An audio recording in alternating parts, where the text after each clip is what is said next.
మరణాత మరణాత. మరి దేవుని యొక్క వాక్యమును ఈ దినమందు మరి యొక్క ఉపకరణమును గురించి ప్రభు వాక్యం ద్వారా జ్ఞాపకం చేసుకుందాం. పరిశుద్ధ గ్రంథములో నుండి క్రమపాఠము 28వ అధ్యాయము 18వ వచనం చదువుకుందాం. పద్మరాగ నీల సూర్యకాంతములు కలిగిన పంక్తి 2వది ప్రార్థన చేసుకుందాం. దయానిధివైన మా ప్రియ పరలోకపు తండ్రి, మాకు కలిగిన సర్వ బలహీనతల యందు కలిగి ఉన్న కరానుకూలమైన స్థితుల యందు నీ సత్యమును, నీ వాక్యమును, నీ వివరమును, నీ వళ్ళింపును, నీ మళ్ళింపును మాకు అనుగ్రహించుటకు గాను గొప్ప తోడ్పాటును నీవు మాకు అనుగ్రహింపజేసిన దేవా, నీకు వందనాలు. స్తుతి సింహాసనాసీనుడై పరలోక మేఘారోహణ భాగ్యమును అందించుటకు సన్నిధి మొదటి అడుగుగా మెట్టుగా నీ పరిశుద్ధ తత్వమును కనపరచుటకు మొదటి ఉపదేశకుడు, బోధకుడు, ప్రవక్త యగు మోషే ద్వారా మీరు మాకు బోధించనయ్యున్న సత్యవాక్కులను బహు జాగ్రత్తగా మేము తలంచుకొని వివరభరితమైన వాక్కు చేత మా ప్రతి బలహీనతలను కట్టుకొనగల సన్నిధి సారమును మాకు అనుగ్రహించుమని యాజక వస్త్రములోని ప్రతి అస్త్రమును మాలో ఉన్న బలహీనతలను కట్టుటకు అమూల్యమైన భాగ్యముగా ఉపకరణముగా అనుగ్రహింపజేసిన యేసు నామాన్ని వేడుకొనుచున్నాము తండ్రి, ఆమేన్. ప్రభు యొక్క కృప సదా మనకు తోడైయుండును గాక. ప్రభునందు దేవుని ప్రేమిటులారా, మరి గతించిన దినము యూదా గోత్రము యొక్క వివరణను ప్రభువు యొక్క లేఖన భాగం ద్వారా మనం జ్ఞాపకం చేసుకున్నాం. ఈ దినము 5వ గోత్రము యొక్క రక్షణార్థమై దేవుడు న్యాయ విధాన పథకముపై సూచించిన రత్నము నీలము లేక నీల. దేవుని యొక్క కృపను మనము చూసినట్లయితే ఆ పదములోనే వ్రాయబడి ఉంది. నీల అనగా ఏ రంగు? నీలి రంగు. ఏ రంగు అండి? నీలి రంగు, బ్లూ. దానిని సాఫైర్ అని కూడా అంటారు హిబ్రూ భాషలో. ద స్టోన్ ఆఫ్ సాఫైర్ అంటారు. ప్రభు యొక్క వాక్యాన్ని మనము గమనించుకున్నట్లయితే ఇస్సాకారు గోత్రము 5వ కుమారుని యొక్క స్థితిని వాక్యమునందు మనకు సూచిస్తూ ఉన్నది. ఈ నీలము అను ఈ ప్రత్యేకమైనటువంటి రత్నమును ఈ గోత్రమునకు అందించుటకు గల కారణం ఏమిటో తెలియజేసుకోవడానికి ముందు నీలము దేనిని సూచిస్తూ ఉన్నది అన్న వివరములోనికి మనం వచ్చినట్లయితే మన ప్రారంభంలోని కొన్ని విషయాలు చూస్తున్నాం. నీలి రంగు పరలోక మహిమను సూచిస్తూ ఉన్నది. దేవుని యొక్క వాక్యములోకి వచ్చిన చూస్తే 24వ అధ్యాయము నిర్గమాకాండం 10వ వచనం చదువు తల్లి. ఇశ్రాయేలీయులు దేవునిని చూచిరి, ఆయన పాదముల క్రింద నిగనిగలాడు నీలమయమైన వస్తువు వంటిదియు ఆకాశ మండలపు తేజము వంటిదియు వారి పాదముల క్రింద ఉండెను. ప్రభువునందు దేవుని ప్రియబిడ్డలారా, నేను తేరి చూడగా యెహోవా దేవుని యొక్క పాదముల క్రింద నిగనిగలాడుచున్నటువంటి నీలము వంటి ఒక దృశ్యమును నేను చూచితిని. ప్రభువునందు దేవుని సంఘమైన వాళ్ళరా, ఇదే మాటను పౌలు మహాభక్తుడు కొలస్సీ పత్రిక 3 ప్రారంభములో కూడా చూస్తే అక్కడ అంటాడు ఇలాగునా. కొలస్సీ పత్రిక 3:1 అయితే పైన ఏముంది? పైన ఏముందండి? మీరు క్రీస్తుతో కూడా లేపబడిన వారైతే పైనున్న వాటిని వెతకండి. పైన ఏముంది చెప్పండి? భూమి మీద ఏముంది? పోనీ కింద ఏముందో చెప్పండి? పాతాళం, అగ్ని, కరువు, కష్టం, కన్నీళ్లు, శోధన, శ్రమ, ఇబ్బందులు, ఏడ్పులు, పెడబొబ్బులు ఇవే ఉన్నాయి. కానీ ఒక్కసారి మీ తల పైకెత్తి చూస్తే ఆకాశం అంతా ఎలా ఉంటుందట? నీలమ ప్రశాంతంగా ఉంటది. అవునా కాదండి? పైనుంచి చూస్తే భూమి కూడా సుభిక్షంగానే ఉంటది. పైనున్న వారందరూ అనుకుంటారట, భూమి చూడటానికి ఎంత అందంగా ఉందో అనుకుంటారట. కానీ భూమి మీద ఉన్న మనం అనుకుంటాం, ఈ భూమి మీద ఉండటం కన్నా పైకి పోవటమే మేలు అనుకుంటాం. కానీ భూమి మీద ఉన్న మనము పైనున్న వాటిని ఎవరి పేరిట వెతుకుచున్నాము అంటే క్రీస్తు పేరిట వెతుకుచున్నాము. కాబట్టి మనము వెతుకుచున్న స్థితులు, క్రియలు, వస్తువులు అక్షయమగు వస్తువులని మనము తప్పక తలంచుకొనవలెనని మన తండ్రి గారు ఫాదర్ ఎం దేవదాసయ్య గారు తెలియజేస్తున్నారు.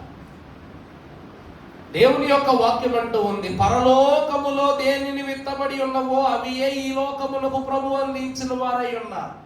అందుకే ఆయన పరిశుద్ధుడు కాబట్టి మనములను కూడా పరిశుద్ధులుగా చేయుటకే ఈ లోకమునకు దిగి వచ్చారు. అందుకే చదువునన్న 2వ వచనం కూడా చదువుతాను. భూ సంబంధమైన వాటి మీద మనస్సు పెట్టమనుకుడి, ఏలయనగా మీ జీవము క్రీస్తుతో కూడా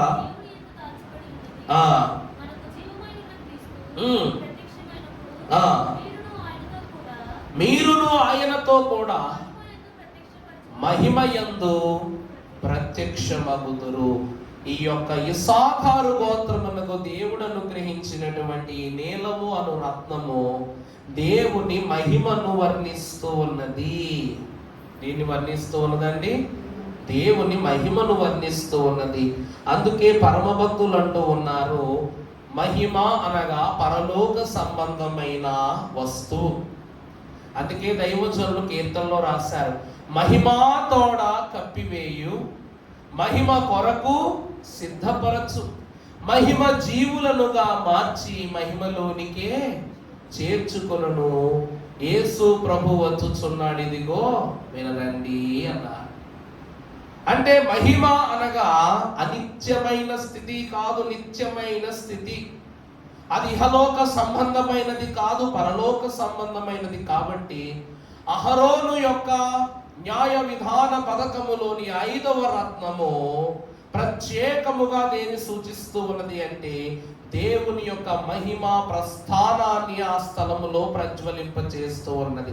ప్రభువు యొక్క వాక్యములో మనము కాస్త ముందుకు వెళ్ళినట్లయితే యెహెజ్కేలు గ్రంథము 1వ అధ్యాయము 26వ వచనాన్ని మనము చూసి చదువుకున్నట్లయితే,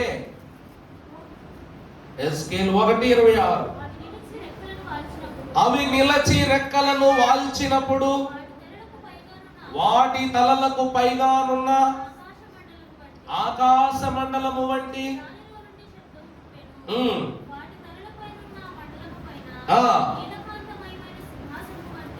ఏమండి ఈ కెరూబులను సెరూబులను చెప్పబడుచున్నటువంటి పరిశుద్ధమైన వాటి రెక్కల పైన నీలము అను ఒక స్థితిని బట్టి దానిపై సింహాసనమును దేవుడు ఏర్పరచుకున్నాడు. చదువమ్మా. కనబడెను, నరస్వరూపియగు ఒకడు ఆసీనుడై ఉండెను. ప్రభువునందు దేవుని ప్రియబిడ్డలారా, ఈ నీలము దేవుని యొక్క సింహాసనము యొక్క మహిమను సూచిస్తూ ఉన్నది. ప్రభువునందు దేవుని సంఘమైన వాళ్ళరా, టైము లేక వీడియో దొరకలేదు, కానీ ఖచ్చితంగా రేపటి దినాన్న క్రమాన్ని గురించిన ఒక వివరములో ఒక వీడియో ఉందన్నమాట. ఆ వివరాన్ని మీకు వాక్యం ద్వారా మరి ఈరోజు ధ్యానించుకున్న దాని ప్రకారం రేపు వివరించి గోడ మీద బొమ్మ వేసి చూపిస్తాను. మరి దేవుని యొక్క వాక్యములో కెరూబులను సెరూబులను దేవుని యొక్క భాగ్యమును బట్టి సంచరించుచూ ఉన్నప్పటికీ ఎంతటి సింహాసనమైనను ఒక స్థలము పైన ఆనుకొని ఉండాలి. అవునా కదండి? ఇప్పుడు మనం ఎంత గొప్ప కుర్చీ కొనుక్కున్నా, ఎంత గొప్ప సోఫా కొనుక్కున్నది పెట్టడానికి ఒక తలం కావాలా వద్దా? అలాంటి ఒక స్థలమును పరలోకములో కట్టబడి ఉన్నప్పుడు ఈ యొక్క స్థలము దేనిపై కట్టబడి ఉన్నది? చదువు 26వ వచనం, మొదటి చదువు. వాటి తలలపైనున్న ఆ మండలము పైన. చూడండి, ఈ కట్టడము దేవుడు ఏ రీతిని నిర్మించుకుని ఉన్నాడంటే వాటి తలల పైన నీలమయమగు సింహాసనము వంటి ఒకటి కనబడిను. నరస్వరూపియగు ఒకడు ఆసీనుడయ్యుండెను. దేవుని సింహాసనమును ప్రతిష్ఠ చేయుటకు ఈ ప్రస్తుత స్థలమును దేవుని మహిమ కొరకు దేవదేవుడు ప్రస్తావన చేసి ఉన్నాడు. దేవుని యందు ప్రియబిడ్డలారా, పరిశుద్ధ సంఘమైనటువంటి వారులారా, మీకు అర్థమయ్యేలా ఒక మాట చెప్తానండి. నీలము అనే పదం వచ్చింది కాబట్టి అసలు పరలోకములో దేవుని సింహాసనము నీలి వంటి ఒక స్వభావపూరితమైన ఒక సాధనము పైన నిలవడబెట్టి ఉన్నదని వాక్యములో హెస్కేల్ అంటున్నాడు. కానీ నిజానికి మనం వాక్యములో ఆదికాండ ప్రారంభంలో చూస్తే దేవుడు ఆది యందు భూమి ఆకాశములను సృజించెను. తర్వాత చీకటి అగాధ జలములపై కమ్మియుండెను, అల్లాడుచూయుండెను, వెలుగు కలిగెను. తర్వాత ఆ తర్వాత పెట్టెను, ఒక ఉదయముగా కలుగగా. తర్వాత చూడండి, దేవుడు జలముల మధ్య ఒక విశాల మైదానమును కలిగి ఆ జలములు ఈ జలములను వేరుపరచును గాక అని పలికి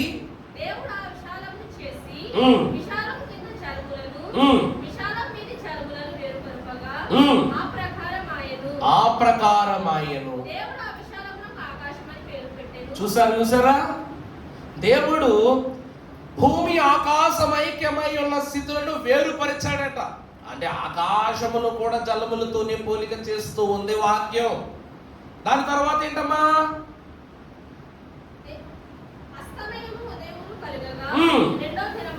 తర్వాత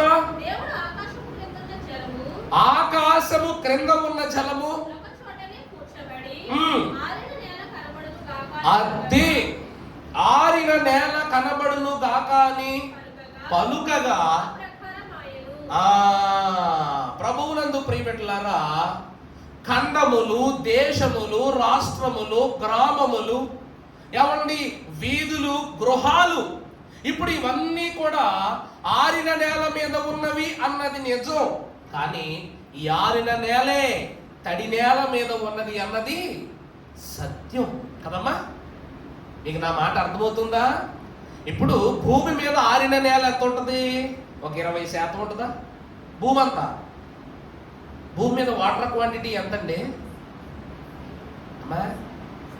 భూమి మీద 3వ వంతు నీళ్ళే కదా. అలా 70% నీరే ఉంది, మిగతా 10 నేల ఉంది. అవునా? ఈ నేల కూడా దేని మీద ఉంది? ఈ నేల కూడా దేని మీద ఉంది? నీళ్లు మీదే కదా ఉంది. నీలమయమై ఉన్నటువంటి స్థలము పైన దేవుని సింహాసనము ఎలాగున ప్రతిష్ఠింపబడి ఉన్నదో దేవుడు సృజించిన అగాధ జలములు. చూడండి ఈ జలములు ఏ జలములంట? అగాధ జలములపై ఆత్మ అల్లాడుచుండగా ఆ ఆత్మ స్వరూపియగు దేవుడు వెలుగును కలిగించి తన ఆత్మ కార్యము చే ఆరిన నేలను దేవుడు నీళ్లపై ఏం చేస్తున్నాడు? తేలనిస్తూ ఉన్నాడు. మీకు అర్థమయ్యే ఒక భాష చెప్పాలంటే, శ్రీలంకలో ఉన్నటువంటి రామసేతు రాళ్లుతో కట్టబడింది అంటున్నారు. అది రాళ్ళు సముద్రం మీద తేలుతున్నాయని అంటున్నారు. అసలు భూమి దేని మీద తేలుతుంది?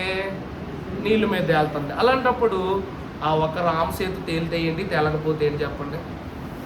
ఇప్పుడు మృత సముద్రం ఉంది మన కోసం, వాక్యంలో ద డెడ్ సీ అంటాం. అందులోకి మీరు సముద్రం మధ్యకి వెళ్ళిపోండి, ఈ పక్క నుంచి ఆ పక్క దాకా ఈదుకుంటూ వెళ్ళిపోండి, మీరు ఎంత బరువు ఉన్నా కూడా ఇక్కడికి మించి మొలగరం. మీరు అందులో పడిపోయారు అనుకోండి, పొరపాటున ఏ షిప్లోంచి వెళ్తే అందులో పడిపోయారు అనుకోండి, తేల్తారు అంతే, బుడగలా తేల్తారు తప్ప మునిగిపోరు. లోకములో వింతలెన్నో, విడ్డూరాలెన్నో, వైడూర్యాలెన్నో, సమస్త సృష్టిపై నేల, మానవుడు జీవిస్తున్న సర్వము అని చెప్పబడుతున్న నేలే నీటిపై తేలుతున్నప్పుడు ఇవన్నీ తేలడం విడ్డూరం కాదు. అది దేని పోలికనగా పరలోకమునందు దేవుడు తన మహిమ సింహాసనమును, ఆ సింహాసనంపై నరుడు అను రూపము గలవారు అక్కడ ప్రత్యక్షుడగినట్లు భూమిపై మానవుడు తన పోలిక చొప్పున నిర్మాణము చేయబడినట్లుగా మనం చూస్తూ ఉన్నాం. ప్రభువునందు ప్రియ సంఘమైన వాళ్ళారా, నీలము దేవుని సింహాసనం యొక్క మహిమను సూచిస్తూ, ప్రత్యక్షతను సూచిస్తూ ఉంది. ప్రకటన గ్రంథం 4:2 ఒకసారి చదువుకున్నట్లయితే, ప్రకటన 4, వెంటనే నేను ఆత్మవశుడనైతిని. ఏమండి, ఇతడు ఆత్మవశుడైనప్పుడు ఇతని కన్నులకు ఒక వింత కనబడుతూ ఉన్నది. ఏమిటి అయ్యా అంటే, సింహాసనము వేయబడుట. అది ఉన్న సింహాసనం కాదు, వేయబడిన సింహాసనం. చదువుమా.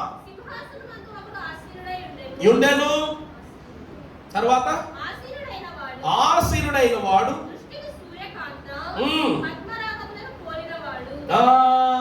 దృష్టికి ఎలా ఉన్నవారట, సూర్యకాంత పద్మరాగములను పోలినవాడు. తర్వాత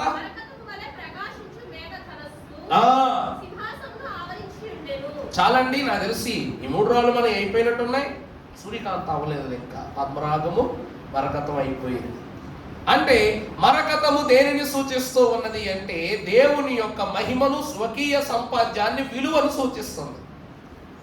రెండవది ఏమిటి, మరకతం కూడా ఏంటి, సూర్యకాంతం, మరకతం, పద్మరాగం. నేనటి దినమున యూదా గోత్రము యొక్క స్తుతిని సూచిస్తూ ఉన్నది. ఈ 2 విషయాలను మనము గతించిన దినములో జ్ఞాపకం చేసుకున్నాం. చదువురాన్న కంటిన్యూ చేయ పాపం. 3వ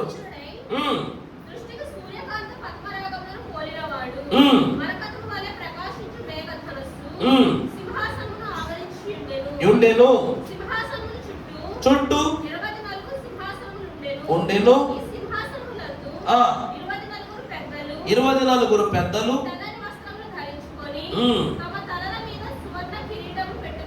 పెట్టుకున్న వారై కూర్చుండి ఉండిరి. ఆ సింహాసనములో నుండి మెరుపులు, ధ్వనులను, ఉరుములను, మరియు ఆ సింహాసనము ఎదుట 7 దీపములు ప్రజ్వలించుచున్నవి. అవి దేవుని 7. ఏమండి, వేయబడిన సింహాసనము నీలము అను స్థలము పైన ఉన్నదని యెహెజ్కేలు మహాభక్తుడు అంటున్నాడు. కానీ ఈ సింహాసనమును ఆనుకొనుచు, ఈ సింహాసనమును అలుముకొనుచు సూర్యకాంతము, నీలము, మరకతము వంటి 3 విధములను ఇంద్రధనస్సు వలె ఉన్నవి.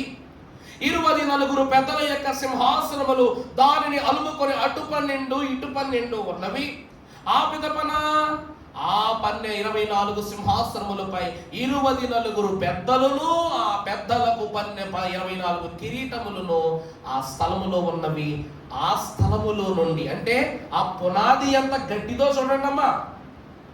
అర్థమవుతుందా? మీకు నా మాట అర్థమవుతుందండి? ఈ పునాది దేవుని సింహాసనాన్ని మాత్రమే, ప్రభు సింహాసనం మాత్రమే మోయట్లేదంట. 24 పెద్దల యొక్క సింహాసనములను, వారి కిరీటములను, దాని తోడను, అక్కడ నుండి సింహాసనం 7 ఆత్మములను ప్రజ్వలింపజేయగలుగు దీపస్తంభపు కాంతి, 7 ఆత్మల అనుభవాన్ని అక్కడ దేవుడు కనపరుస్తూ ఉన్నాడు. దేవుని సింహాసనం అంటే సామాన్యమా? వాక్యములో పరమ భక్తుడు అంటాడు, ఆకాశము నా సింహాసనము, భూమి. కానీ ఒకానొక దినమున దేవుని యొక్క తీర్పు జరిగినప్పుడు భూమి ఆకాశములో ఆయన ప్రస్థానములో నుండి ఏమైపోతాయంట, దూరముగా పారిపోతాయంట. కానీ ఒక చోటేమో సింహాసనముగా, పాదపీఠముగా మారిన భూమి ఆకాశములు దేవుని తీర్పు కాలంలో ఆయన ప్రస్థానములో ఉండటానికి ఏం లేదు, ఆస్కారం లేదు. కానీ ఇక్కడ ఆయన సింహాసనమును ఆనుకొని 24 పెద్దలు, 7 ఆత్మల అనుభవము, ఇంద్రధనస్సు వంటి మరకతమును, సూర్యకాంతమును దేవుని యొక్క అంతస్తును సూచిస్తూ ఉన్నవి. అంటే దీనిలో నుండి ఎంత మహిమ ప్రజ్వలింపజేయబడుతుందో దేవుని వాక్యమునందు ప్రియులారా గమనించండి. దేవుని ప్రియబిడ్డలారా, దైవజనుడు దేవదాసయ్య గారు అన్నారంట, భక్తుల చుట్టూ ఎవరుంటారో తెలుసా అండి?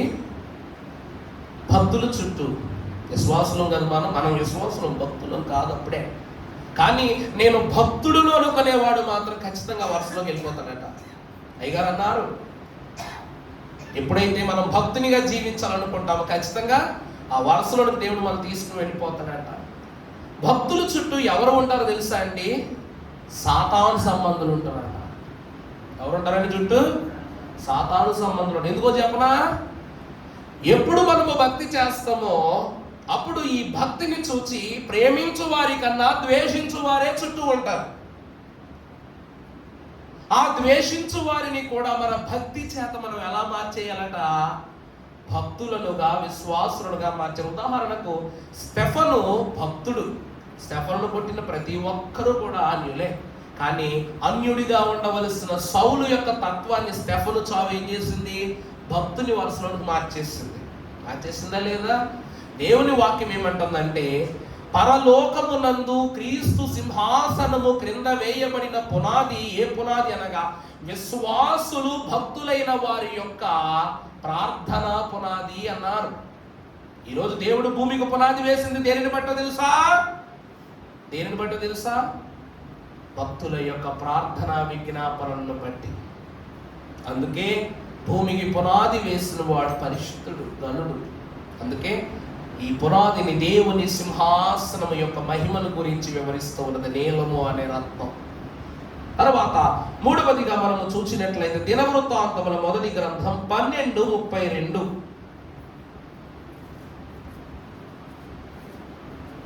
దినవృత్తాంతముల మొదటి గ్రంథం 12:32. ఇస్సాకారీయులలో సమయోచిత జ్ఞానమును కలిగి చేయదగినదేదో దాని ఎరిగి ఉన్న అధిపతులు 200.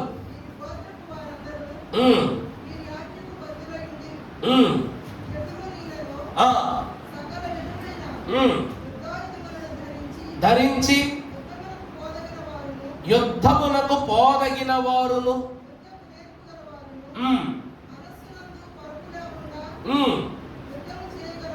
చేయగలవారును. చాలండి, లెక్క బాగా గుర్తుపెట్టుకోండి.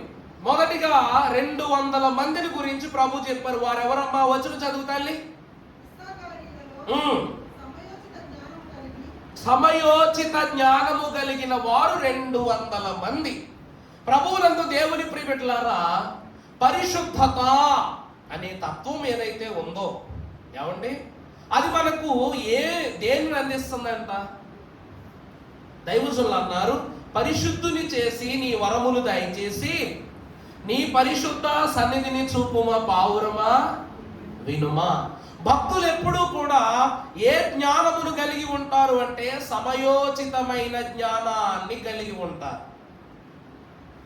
ఈ నీలము అను ఈ రక్తము దేని తెలియజేస్తుందంటే సమయమునకు తగినట్లుగా విజ్ఞాపన జ్ఞాన సంపత్తితో నిత్యము వెరాజిల్లగలుగు జ్ఞానాన్ని అందిస్తూ ఉంది.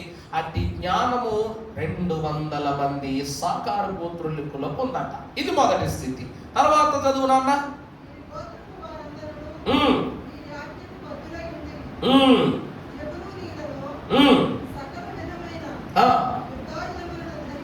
ధరించి ఎంతమంది? 50,000 మంది. ఏమండి, వీళ్ళు సమయోచితమైన జ్ఞానము గలవారు కాబట్టి, సమయోచిత జ్ఞానము అనగా దేవుని చిత్తాన్ని గ్రహించటం. అయ్యారు ఏమన్నారు? భక్తులు ఏమన్నారు? కాలము మంచిది కాదు, సమయమును పోనివ్వద్దు, తినొద్దు, త్రాగొద్దు, తిరగకుండా సమయాన్ని వృధాపరచకుండా మీరు ఏం చేయాలి? మీరు ఏం చేసిన వారై ఉండాలండి దేవుని సన్నిధిలో? సమయాన్ని సద్వినియోగం చేసుకోవాలి. ఎలా సద్వినియోగం చేసుకోవాలి సమయాన్ని? సమయం సద్వినియోగం చేసుకుంటాం అంటే ఏంటి చెప్పండి? నువ్వు వెళ్ళే నువ్వు ఈ గంట నాదేనని, ఈ గంట నువ్వు నీదని సొంతం చేసుకోగలవా? గడియారములు ముల్లాపనంత మాత్రాన కాలం ఆగిపోతుందా? ఆగదు. కానీ గడియారములో తిరుగులాడుచున్నటువంటి సమయములో ఈ గంట నాదే అని నువ్వు నిర్ణయించుకుంటే ఏం చేయాలి తెలుసా? ఆ సమయాన్ని ప్రార్థనా సమయంగా మార్చుకోవాలి. అందుకే మహాభక్తుడైనటువంటి హిజ్కియాకు దేవుడు ఎప్పుడైతే 15 ఏండ్ల ఆయుష్నిచ్చాడు, గడియారం ఏమైపోయింది? అర్థమైందా? నీడ తగ్గిందా లేదా? కాలమును సమయమును తండ్రి తన స్వాధీనమునందు ఉంచుకొని ఉన్నారు. ఇక్కడ వాక్యం ఏం చెప్తుందంటే, సమయోచిత జ్ఞానము అనగా దేవుని చుట్టాన్ని ఎరిగి గ్రహించటం. ఈ వచనం ఏం చెప్తుందంట? ఇస్సాకారు 50,000 మంది జెబులోనీయులు ఆయుధాలు పట్టుకుని చేయగలిగే పనిని 200 మంది ఇస్సాకారు గోత్రీకులైన వారు వారి జ్ఞాన సంపత్తి చేత నిర్ణయిస్తున్నారు. అందుకే నాయకుడు అనగా నిర్ణయమును తీసుకున్నవాడు, నిర్ణయాన్ని ప్రకటించువాడు, నీతి మార్గమును నడిపించువాడు. ఈ 200 మందిని 50,000 మందికి సలహాదారునిగా చేశాడు దేవుడు. కారణం ఏమిటంటే దేవుని చిత్తాన్ని ఎరిగి ఉండటమే. అదే భక్తులు అంటున్నారు, సరైన నిర్ణయాన్ని పొందుకునే స్థితి. వాక్యములో భక్తులైన వారు అన్నారు, ఇస్సాకారు గోత్రము పరిశుద్ధులుగా ఉన్నారు కాబట్టి కాలములకు తగినట్లు వ్యవహరించగలిగే ధన్యతను దేవుడు తీర్పరులుగా వీరు నిలబెట్టాడు. ఈ గోత్రం దేని సూచిస్తుందంటండి? తీర్పు, సరి అయిన నిర్ణయమును చెప్పి తీర్పు తీర్చుటకు దేవుడు అధికారాన్ని వీరికి అనుగ్రహింపజేశాడు. నేను పరిశుద్ధులు కనుక మీరు పరిశుద్ధులై ఉండండి. ఎప్పుడు మాట్లాడుకునే మాటే, కానీ ఏమిటంటే పరిశుద్ధులై ఉండుడి అంటే అది ప్రభువు మనకిస్తున్నటువంటి అధికారము, బహుమానము. దాన్ని గ్రహించి ఉండుటను బట్టి మనం దీవింపబడుతున్నాం. 4వదిగా మీరు చూసినట్లయితే కొరింథీయులకు రాసిన మొదటి పత్రిక 15:58 మనం చదువుకున్నట్లయితే పౌలు మహాభక్తుడు అంటున్న మాట, కాగా నా ప్రియ సహోదరులారా,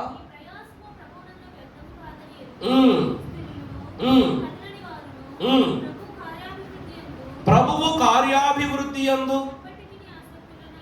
ఎప్పటికీ మీరేమై ఉండండి? ఆసక్తులై ఉండండి. ప్రభువునందు దేవుని ప్రియబిడ్డలారా, ప్రభువు క్రియల యందు ఆసక్తి పరులై ఉండుట అంటే ఏంటో తెలుసా అండి? పరిశుద్ధత అంటే స్థిరమైనది. సైన్యములకు అధిపతి యెహోవా పరిశుద్ధుడు, పరిశుద్ధుడు, పరిశుద్ధుడు. అంటే ఆయన తండ్రిగా ఉన్నప్పుడు పరిశుద్ధుడే, కుమారునిగా ఉన్నప్పుడు పరిశుద్ధుడే. పరిశుద్ధ ఆత్మ రూపములు మన మధ్య ఉన్న ఆయన ఎవరు? ఆయన ఎలా ఉన్నా ఆయన కార్యములు, ఆయన విధానములన్నీ ఎలా ఉన్నాయి? స్థిరంగా ఉన్నాయి. అంటే పరిశుద్ధంగా ఉండటం అంటే ఏంటి? స్థిరంగా ఉన్నాయి. నువ్వైనా మారిపోతావేమో కానీ నిన్న నేడు నిరంతరము ఆయన ఎవరు? మారని దేవుడు. కాబట్టి స్థిరము. నీలము అనగా ఏమిటండి? స్థిరము. పరిశుద్ధత ఎప్పుడు ఎలా ఉంటుంది? విశ్వాసుల పట్ల స్థిరంగా ఉంటుంది. చదువురా, నా మాట చదువమ్మా. మీ ప్రయాసము ప్రభువునందు వ్యర్థము కాదని ఎరిగి స్థిరులను కదలని వారును ప్రభువు కార్యాభివృద్ధి యందు ఎప్పటికి మీరు ఆసక్తులునై ఉండుడి. యాకోబు పత్రిక 1:12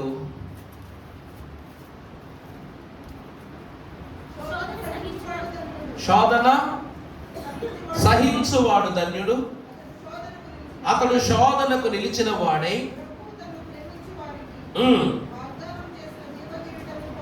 అర్థమవుతుందా అండి? స్థిరుడు అనగా ఎవరంటండి?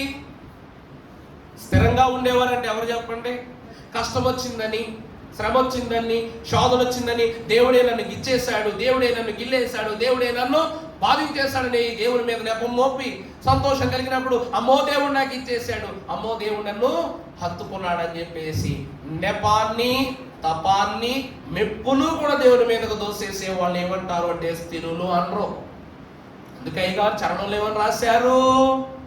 కష్టము వచ్చిన కానీ నష్టము వచ్చిన గాని ఇష్టము లేకపోని, భ్రష్టుడవైనను గాని స్రష్టాననుట మేలా, నీ దుస్థితి దియనవీలా, గానా చేసి కొనరాదు అపార్థము చేసి కొనరాదు. కష్టం వచ్చినా నష్టం వచ్చినా ఇష్టము లేకపోయినా ఏమనాలంట? స్రష్టానాలే గాని నా దుస్థితిదని నా పరిస్థితిని దేవుడి మీద ఏమేయకూడదు, నెపం వేయకూడదు. ఎందుకంటే ఆ తర్వాత చరణంలో రాస్తారు, ఆకాశంబులన్నీ లోకానందములన్నీ నీకై ఇచ్చినవన్నీ ప్రాకటముగా పోవన్నీ, నాకేమిడెనటంచు నీకే కలుమాని తలంచు, గానా చేసి కొనరాదు. ఎంత వింతో చూచారా? నీకై ఇచ్చినవన్నీ ప్రాకటముగానే పోవు. కానీ మనం ఏమంటామంటే చివరికి, నాకేమిచ్చావయ్యా, నేనేం పొందుకున్నాను నాయనా, నా దగ్గర ఏముంది ప్రభువా అంటాం. అవునా కాదండి?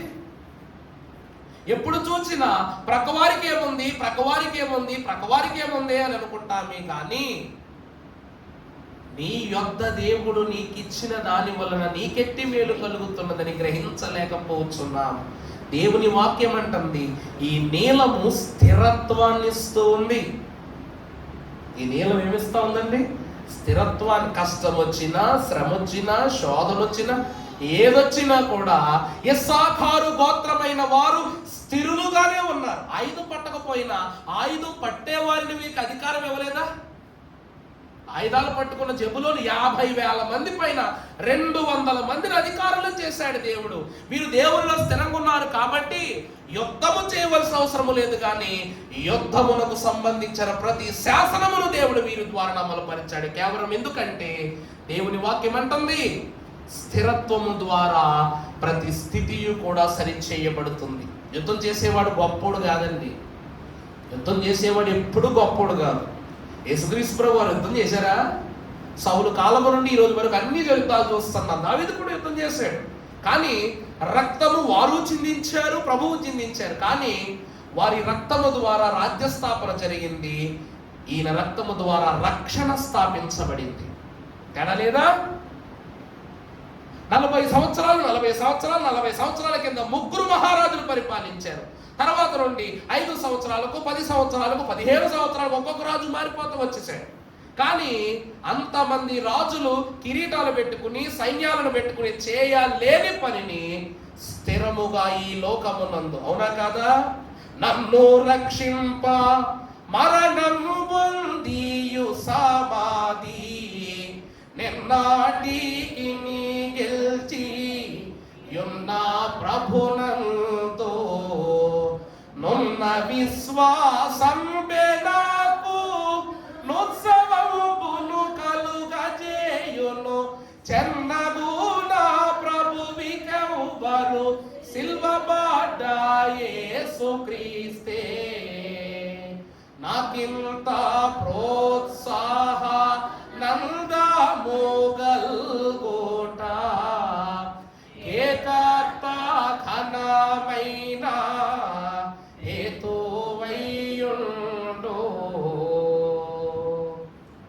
నన్ను సిలువ ఎదుట, తండ్రి ఎదుట, పరలోకం ఎదుట స్థిరముగా స్థాపించునెవ్వరు. అవునా కాదండి? ఆ పాటలోనే ఉందా లేదా?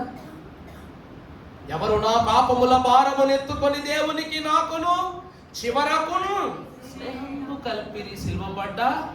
నన్ను స్థిరముగా స్థాపించింది ఎవరు? సిల్వబడ్డ యేసుక్రీస్తే. ఇవన్నీ కత్తి పట్టుకుంటే వచ్చినాయా, ఇటు పట్టుకుంటే వచ్చినాయా, యుద్ధాలు చేస్తే వచ్చినాయా, రక్తాలు చిందిస్తే వచ్చినాయా? గ్రహించండి. ఈ లోకములో అధికారము కోసం చేసిన యుద్ధాలు, ఆధిపత్యం కోసం చేసిన యుద్ధాలు, ఆనందదాయకమైన శాంతి స్థాపన కోసం చేసిన యుద్ధాల ముందు అన్ని తునాతునకలైపోయాయి. ఇస్సాకారు గోత్రము పరిశుద్ధతలో ఫలింపజేయబడి ఉన్నది కాబట్టి దేవుని యొక్క ఏర్పాటులో దేవుడు వారిని అధికార వర్గంగా నియమించుకున్నాడు. అది దేవుని వాక్యం అంటుంది, స్థిరత్వానికి గుర్తుగా నిలవబెట్టుకున్నారు. అప్పటికి ఇప్పటికీ కూడా దేవునిలో స్థిరులుగానే ఉన్నారు. దేవుని ప్రియమిట్లారా, ఏదో వచ్చింది, ఏదో పోతుంది, ఏదో రాబోతుంది, ఏదో రానయ్యింది, ఇవన్నీ పట్టించుకుంటూ ఉంటే ఈ లోకములో వచ్చే వస్తూనే ఉంటాయి, పోతూనే ఉంటాయి, వెళ్ళి వెళుతూనే ఉంటాయి, జరుగుతూనే ఉంటాయి. వాటిని మనం ఆపలేము. కానీ మనము ఆపగలిగే విషయం ఏదైనా ఉందంటే మనము వాటి వైపు మళ్ళకుండా వెళ్ళటమే. అవునా కాదండి? మనం వాటి వైపు మళ్ళకుండా ఉండటమే, దాన్నే మనం ఆపుకోవాలి. వాటిని ఆపలేవు, నీటికి ఎదిరే నీళ్ళు ఆపలేవు, తుఫాన్ ఆపలేవు, దేన్ని ఆపలేవు. కానీ నీ ఆలోచనలు వాటి వైపు వెళ్లకుండా నిన్ను ఆపుకున్నట్లయితే నువ్వు స్థిరుడివే. సృష్టికర్తగా దేవునికి తోడై ఉంటాడు, సృష్టి నీకు లోబడి ఉంటుంది. ఇస్సాకారు గోత్రీకులు పరిశుద్ధులకు నీల రక్తం యొక్క అంతస్తును పొందడం కారణం స్థిరత్వం. 5వ స్థితి పరిశుద్ధ గ్రంథములో చూసినట్లయితే సంఖ్యాకాండం 5వ అధ్యాయం 15వ అధ్యాయము 38వ వచనం చదువుకుందాం.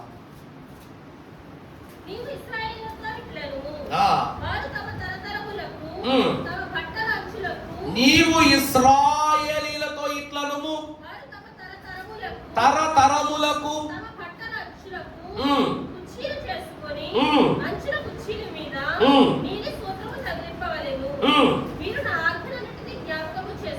వీరు నా ఆజ్ఞలన్నిటినీ జ్ఞాపకము చేసుకుని దేవునికి ప్రతిష్ఠితులై ఉండునట్లు మునుపటి వలె కోరిన వాటిని బట్టి దాన్ని చూచి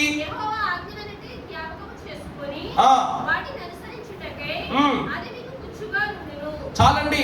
ఇందాకనే మనం చూసాం, వీరు ఏం చేస్తున్నవారు అని దేవుని యొక్క వాక్యం అంటూ ఉన్నదంటే సమయాన్ని బట్టి వారు ప్రవర్తించుట, దేవుని జ్ఞానాన్ని గుర్తించుట.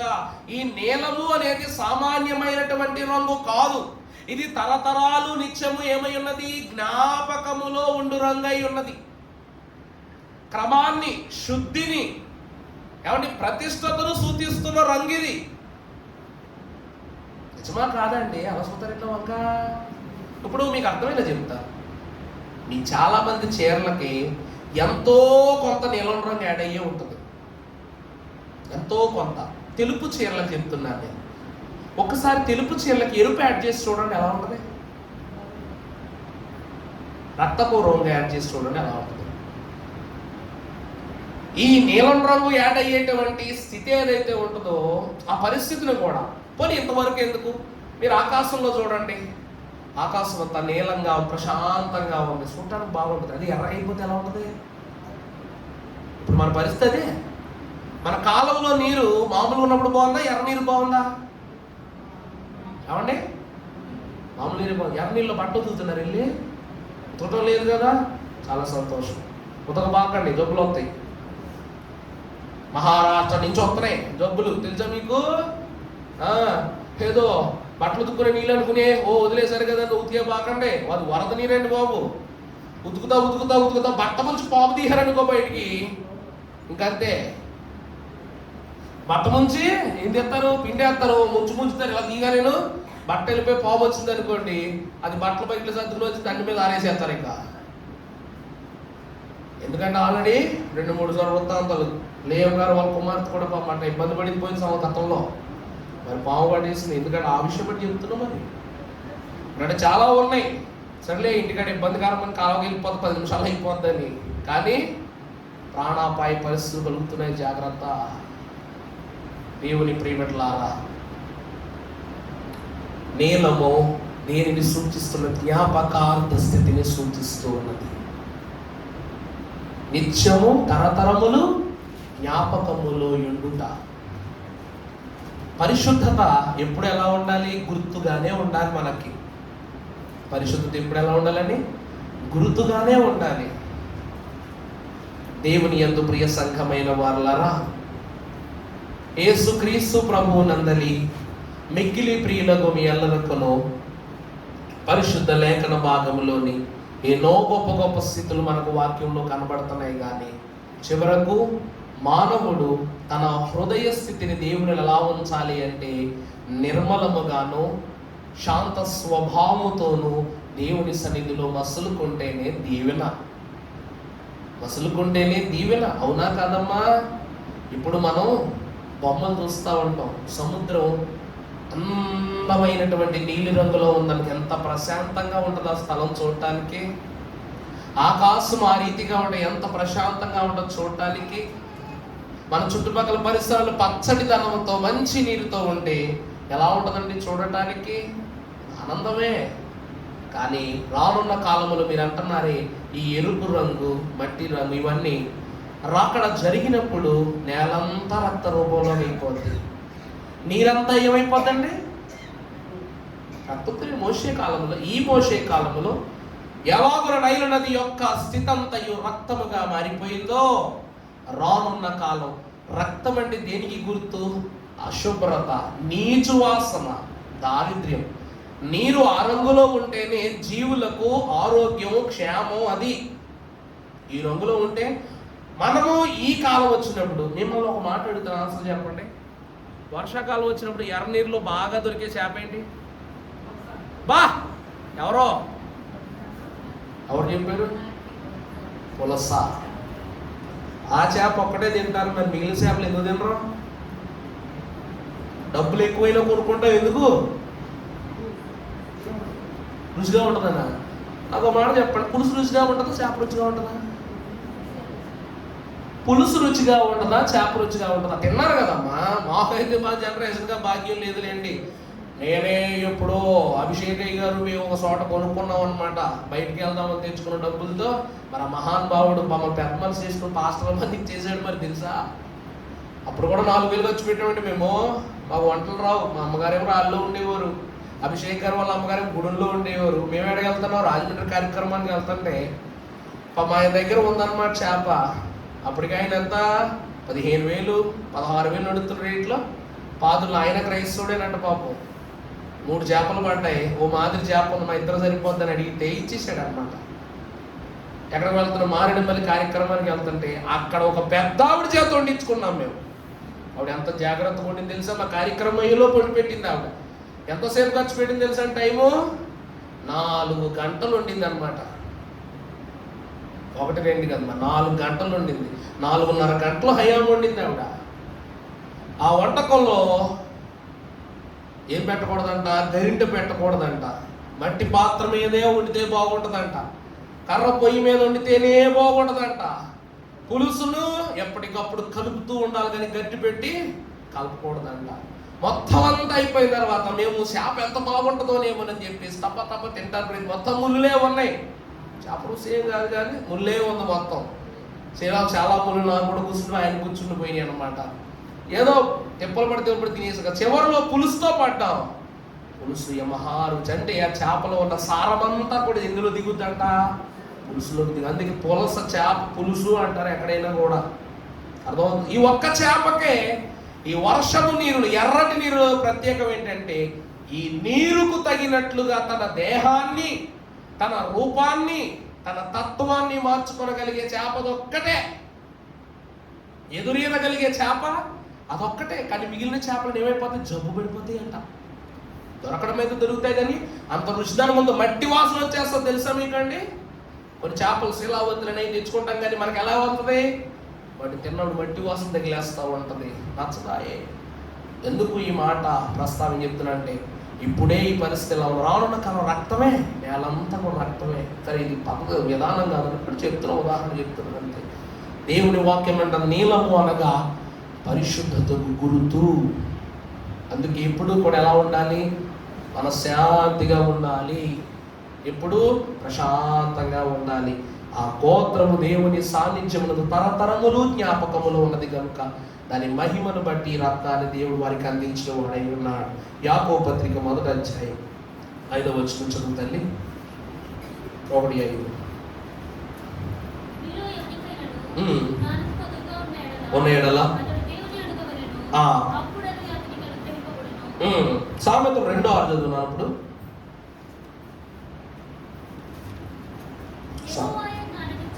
యెహోవాయే జ్ఞానమిచ్చువాడు. చాలండి.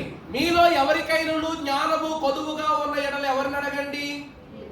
ఎందుకు దేవుని అడగాలంటే సొలొమోను మహాభక్తుడు ఏమంటున్నారు? యెహోవాయే జ్ఞానమిచ్చువాడు, తెలివియు వివేచనయు ఆయన నోట నుండే.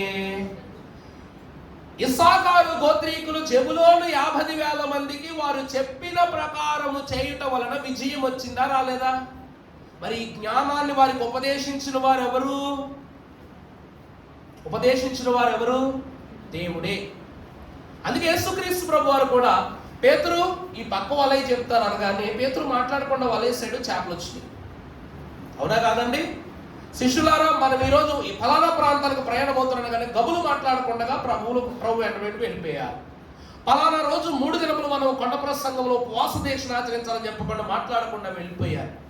మనం ఈ దినమున వ్యభిచరించి ఒక కుటుంబమును ఆదరించడానికి వెళుతున్నాం, ఆ కుటుంబం నిమిత్తమై వెళ్తున్నాం అనగానే ప్రభువా నీవు పరిశుద్ధులు, అట్టి కుటుంబాల యొద్దకు నువ్వు వెళ్ళటం ఇది బాధ్యత కాదు, సభ్యత కాదని చెప్పేసి ఏ శిష్యులు ప్రశ్నించలేని వెళ్ళిపోయారు. ఎందుకో చెప్పనా? నేను తెలియజేస్తున్న మాటలు నావి కాదు, నన్ను పంపిన వాని యందు నుండి నేను అందుకున్న మాటలు ఇవి. యేసుక్రీస్తు ప్రభు వారు కూడా ఎంత ప్రత్యేకంగా చెప్తున్నా చూసారండి. తెలివి, జ్ఞానము, వివేచన అన్నియు దేవుని నోట నుండి వచ్చును. అందుకే నన్ను పంపిన వాని యందు మీరు విశ్వాసం ఉంచండి అని దేవుని వాక్యములో పరమభక్తులు సెలవిస్తున్నారు. అంటే ఇస్సాకారు గోత్రమునకు జ్ఞానోపదేశము చేసిన వాడు దేవుడు. మంచి మనస్సు కలిగిన వారికి మర్మాలు బోధిస్తానన్నారు. ఇప్పుడు మన దైవజనుడు దేవదాసయ్య గారికి బైబిల్ మిషన్ను అందించడానికి, మర్మాలు చెప్పడానికి, ఇన్ని క్రమాలను బోధపరచడానికి గల కారణం ఏమిటో తెలుసా అండి? దైవజనులు మనకు మూలవాక్యాన్ని రాశారు. ఏంటన్నా మూలవాక్యం? అది బైబిల్ మిషన్ మూలవాక్యం ఏమిటంటే ఆయన మీతో చెప్పినది, ఆయన అనగా ప్రభువు, మీతో అనగా ఆయన బిడ్డలకు చెప్పునది అనగా వాక్యము, చేయుడి అనగా క్రియా. దేవుడు ఏం చెప్పినది వాక్యమే కానీ లోకానుసారమైన క్రమము కానే కాదు. అందుకే ఈరోజు బైబిల్ మిషన్ యొక్క స్థితి దేవుని జ్ఞానము చేత నడిపిస్తూ ఉన్నది. ఎన్ని వస్తున్నాయో మిషను పైన, కానీ ఇది కదలని మిషను, చెదరని మిషను, బెదరని మిషన్. ఎన్ని కష్టములు వచ్చినా ఇది ఆయుక్తమైపోవులే కానీ ఆగిపోదు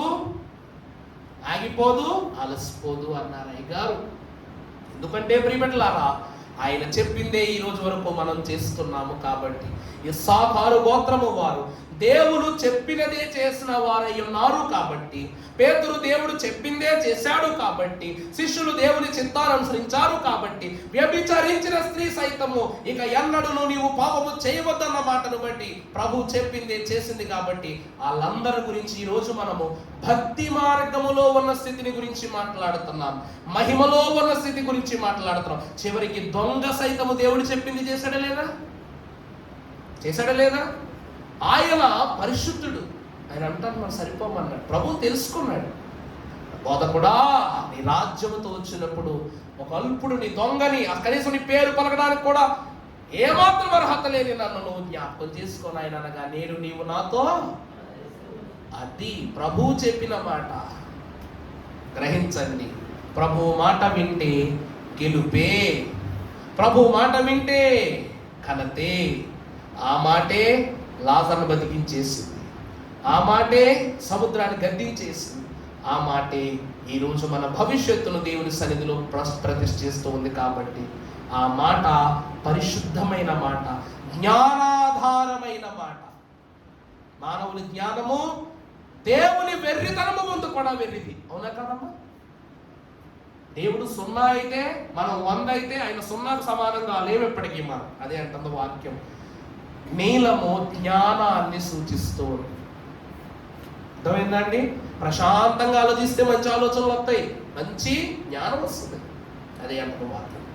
దేవుని యొక్క వాక్యములో చివరి మాట మనం చూస్తే కొలస్సీ పత్రిక 2:3. బుద్ధి జ్ఞానములే సర్వ సంపదలు, ఆయన యందే గుప్తములై ఉన్నవి. చేత మోసపరచుకుంటున్నట్లు అమ్మా ఈ సంగతిని చెప్పుచున్నాను. ప్రభు అంటున్నారు, బుద్ధి జ్ఞానములే ఏమై ఉన్నవి? సర్వ సంపదలు. మరి ఇది పెళ్లి పాట, అప్పుడు పాడకూడదు కూడా.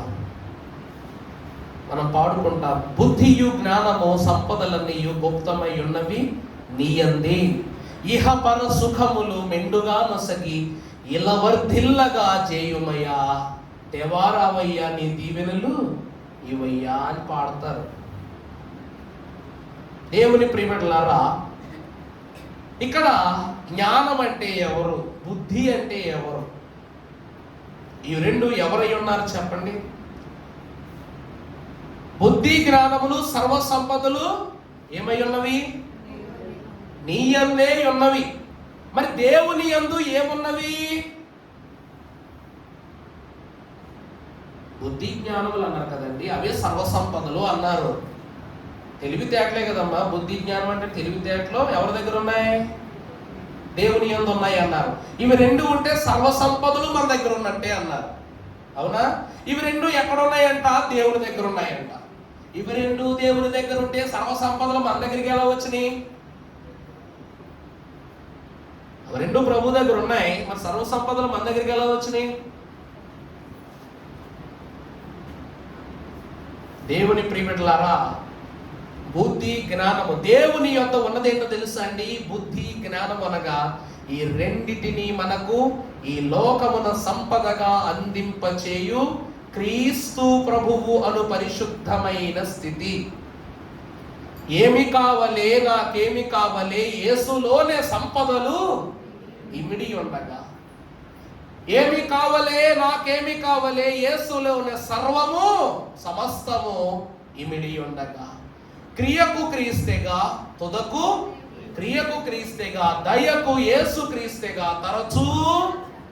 అర్థమైందా? బుద్ధి జ్ఞానం ఈ రెండింటి ద్వారా సర్వ సంపదలు మనకి అవుతాయంట. కానీ ఈ సర్వ సంపదలనిచ్చు బుద్ధి జ్ఞానములకు కర్తయ్యకు ప్రభువు దేవుని యందున్నారు. ఆయన ఎప్పుడు ఈ లోకమునకు వచ్చారో అప్పటి నుండి ఈ లోకము ఎవరు కావలే, నాకెవరు కావాలంటే యేసు తప్ప బ్రతుకునందు ఎవరు కావాలి. మంచి జ్ఞానము, మంచి బుద్ధి. సొలొమోను తన జ్ఞానముతో రోగములు, వ్యాధులు, కరువులు, కష్టములు లేని 40 ఏళ్ల గొప్ప రాజ్యాన్ని స్థాపన చేశాడు. అవునా కాదా? మరి ఈ జ్ఞానం యేసుక్రీస్తు ప్రభు వారు కాదటండి. మరి రెండవది బుద్ధి అనగా సమయోచితమైన జ్ఞానం. ఎక్కడ ఏం చేయాలి, ఎప్పుడు ఎలా మాట్లాడి, ఎక్కడ ఎలా ఉండాలని ఆలోచించి ఆగి మాట్లాడే గుణం. ప్రభు అన్నారు, నువ్వు వారి దగ్గరికి వెళ్ళు, ఇలాగే మాట్లాడు. నువ్వు ఈ దగ్గరికి వెళ్ళు, ఇలాగే చెప్పు. నువ్వు ఆమె దగ్గరికి వెళ్ళు, ఇలాగే ప్రార్థించు. ప్రభు అన్నీ చెప్తూనే వచ్చారు. ఇలా జరిగించారు కాబట్టి ప్రతి కుటుంబములోనూ కూడా సుఖ సంతోషాలు సంపదలుగా గుప్తమైపోయాయి. నీలము దేనిని సూచిస్తుందంటే బుద్ధి జ్ఞానములను సూచిస్తుంది, అనగా యేసు క్రీస్తు ప్రభువును సూచిస్తూ ఉన్నది. అంటే ప్రతి రత్నములో కూడా యేసు క్రీస్తు ప్రభు ఉన్నారు. ఆయన లేని స్థలం ఎక్కడుంది, ఆయన లేని గోత్రం ఎక్కడుంది చెప్పండి? పుట్టుటకు ఆయన యోధా గోత్రమును ఎన్నుకున్న వాడైనప్పటికీ ఆయన క్రియానుసారముగా ప్రతి గోత్రములోనూ కూడా ప్రభువు ఇమిడిపోయిన వారై ఉన్నారు. దేవుని సంఘమా గ్రహించండి. చివరిగా నా మాటను ముగిస్తూ పరిశుద్ధ గ్రంథములో నుండి కీర్తన 23:1 91 చూసి చదవ కుదరకుండా. మహోన్నతుని చాటున నివసించువాడే సర్వశక్తుని నీడను. అర్థమవుతుందా? ఈ గోత్రము ఎవరి చాటున నివసిస్తున్నారు అంటే మహోన్నతుని చాటున. ఆయనే నా కోట, నా ఆశ్రయము, నేను నమ్ముకొనిన నా దైవమని నేను యెహోవాకు గూర్చి చెప్పుచూ ఉన్నాను. ఈ గోత్రము మేము దేవుని పక్షమునందు నిలచి, దేవుని యందు నిలచి నిత్యము ఆయనను పరిశుద్ధపరచుచున్నామని ప్రస్తావించిన గోత్రము కాబట్టి దేవుని పరిశుద్ధతను వివరించుటను బట్టి నీలము అను రత్నాన్ని దేవుని వాక్యములు ప్రస్తావించుకొని ఉన్నాడు. ప్రభునందు ప్రియబిడ్డలారా, దేవుని సింహాసనము కింద నీలము, యాజకుని వస్త్రము పైన నీలము, యేసు క్రీస్తు ప్రభువారు మనలను ఉంచవలసిన స్థితిని బట్టి మన హృదయములను కూడా చంచల హృదయము కాక చంచల హృదయస్థులనుగా ఉండకుండా దేవునిలో సాగమని ప్రస్తావించినట్లుగా మనం చూస్తున్నాం. ప్రభువునందు ప్రియ సంగమా, ఈ నీలము 5వ గోత్రమునకు గుర్తుగా, 5వ అంతస్తునకు గుర్తుగా, పంచగాయములను మన కొరకు ధరించుకున్న యేసు క్రీస్తు ప్రభు వారికి సాదృశ్యంగా కనిపిస్తూ ఉంది. అందును బట్టి దేవుని యొక్క కృపను బట్టి మనము ఇస్సాకారు గోత్రమును గురించి, ఈ 5వ రత్నమును గురించి ధ్యానించుకున్నప్పుడు మనము తెలుసుకోవలసింది పరిశుద్ధత లేకుండా ప్రభువుని చూచుట సాధ్యం. వీరు పరిశుద్ధులు కాబట్టి దేవుని చూచిన వారుగా, దేవుని వాక్యానుభవాన్ని పొందుకున్న వారుగా, ప్రజా సంఖ్యలో 12,000 మందిగా వ్రాయబడిన వారుగా దేవునిలో కనిపిస్తున్నారు. ఈ రీతిగా ఈ 5వ రత్నములో ఉన్న రంగు, లక్షణము దేవదేవుడు మనకును మెండుగా దయచేసి దీవించును గాక. ఆమేన్. ధ్యానము జరిగించుకుందాము. పరలోక పరిమాణములో ఒక నూతనమైన